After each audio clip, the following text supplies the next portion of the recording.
Hi there, Rebecca here, your Vibe Mentor, bringing you another tip on how to raise your vibration so that you can live your best life.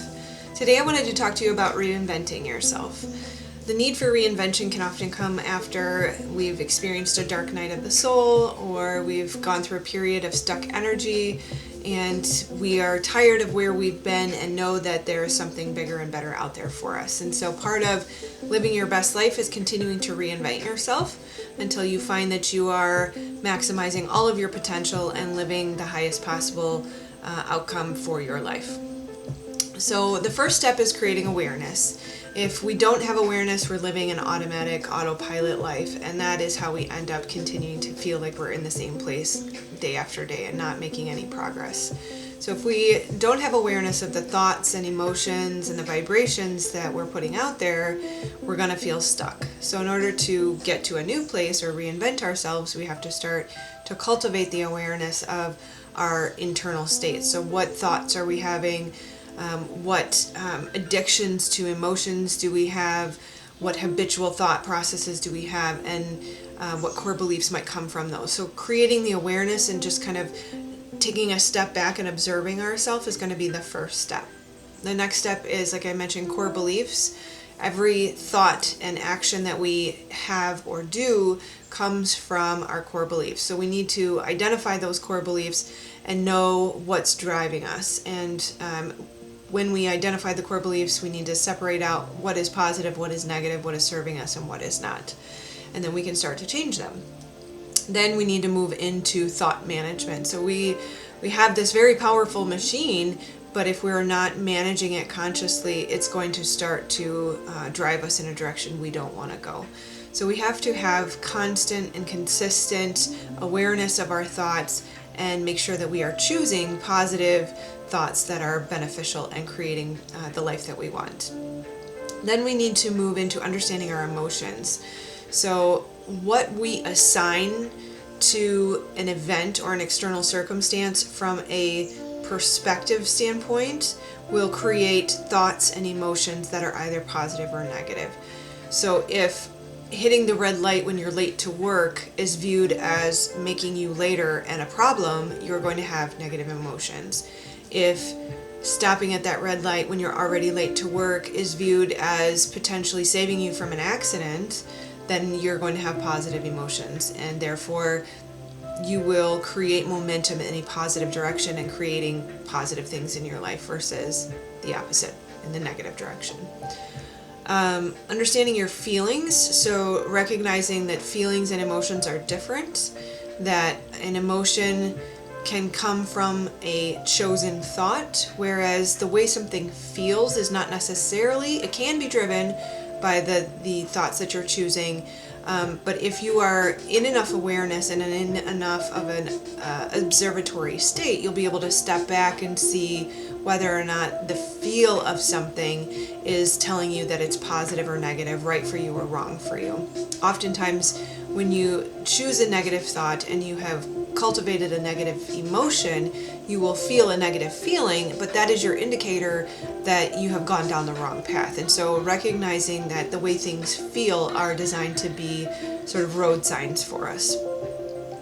Then we need to learn how to follow our intuition, understanding the difference between something that you want or desire from an egoic standpoint or from a personal standpoint is very different than your intuition coming from your higher self or from divine guidance. And so we need to learn how to differentiate when something is guidance versus something that we have created out of our own desire.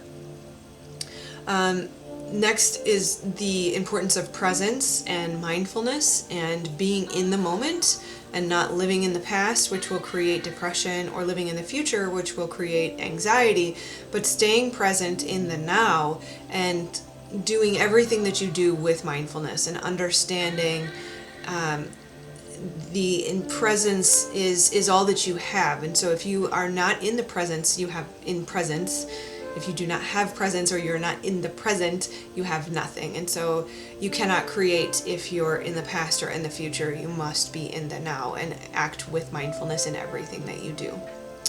Meditation, obviously, I will joke every time I say it because it's so critical. It's like breath and water. You have to meditate.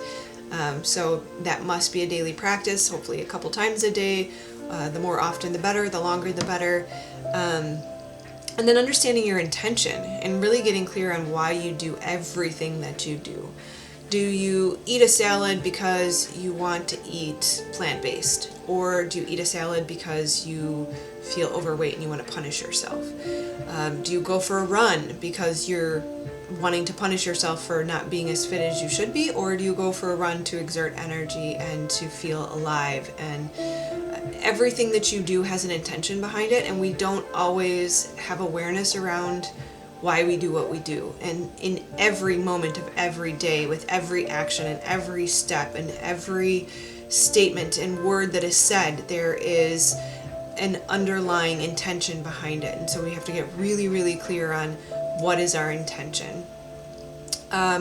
Looking forward and not back, so making sure again that we're not living in the past so that we are depressed, and we are not too far in the future that we have anxiety, but being present in this moment and still yet having a vision for the future. So we can have a vision for the future and create that vision while staying present. But if we don't have a vision for our future, we don't know where we're trying to go, we're going to create sort of willy-nilly without intention. And so that's definitely not something we want to do. We need to work on worthiness as well, and working on whether or not we feel that we deserve the life of our dreams is a massive piece of the puzzle. And the reason I put it last is because it oftentimes can be that final barrier that keeps us from moving from where we are to where we want to go.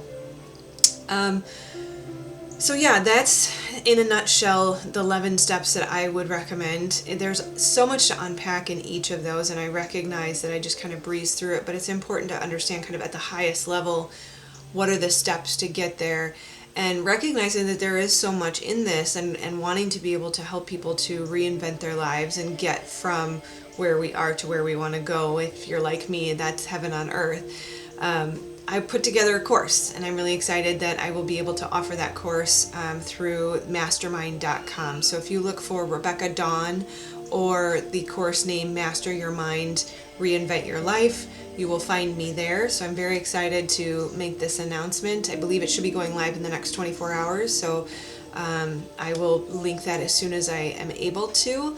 And as always, I'm here to answer any additional questions and to be of service to you in any way possible. So I look forward to helping you reinvent your life, and hope you have a wonderful day. Sending much love, my friends. Namaste.